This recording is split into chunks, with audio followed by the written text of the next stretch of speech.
sorte, le jumping de Liège sur le web, sur Internet, c'est une première. C'est une grande première puisqu'en fait on inaugure la Web TV du jumping cette année. Cette année encore ce sera en vidéo on demand, c'est-à-dire uniquement sur des vidéos qu'on pourra télécharger après le jumping.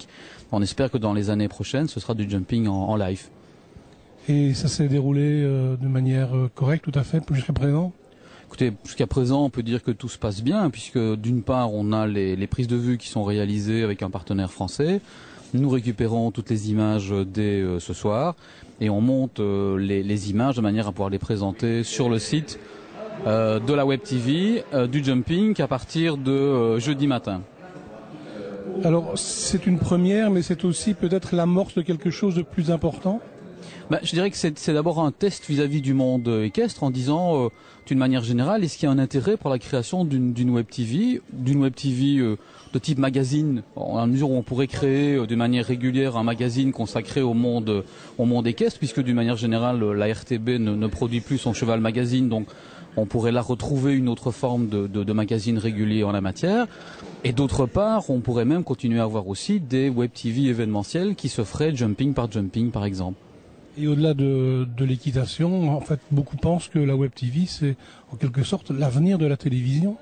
C'est en tout cas ce que pensent même les télévisions elles-mêmes, puisque dans le cadre de contrats que nous avons des télévisions françaises notamment, nous développons une veille technologique qui a pour but de les informer sur le devenir des télévisions sur Internet. Et on constate effectivement que ce nombre de Web TV est en train d'exploser sur le net et que la visibilité de ces Web TV est énorme, puisqu'on a une très grande quantité de personnes qui viennent visiter. YouTube est un très bel exemple de fréquentation hyper importante aujourd'hui. Et puis de toute façon, le groupe CE2 n'en est pas à son coup d'essai sur Liège en fait. Non, en réalité, on a déjà deux très très belles réalisations. Il y en a une qu'on a déjà reproduite 2 fois, qui est le Forum des entrepreneurs, et d'autre part le Festival Images Chantées, qui est effectivement le festival consacré que nous réalisons avec le CHU et l'Université de Liège, consacré aux films de sensibilisation problématique de la santé. Donc en fait, le Jumping de Liège, c'est un peu la continuité, la confirmation de l'intérêt qu'il y a pour la Web TV. C'est la continuité de ce développement d'une Web TV et aussi la volonté de diversifier les Web TV dans des domaines tout à fait complémentaires et touchant différentes couches et différents types de populations.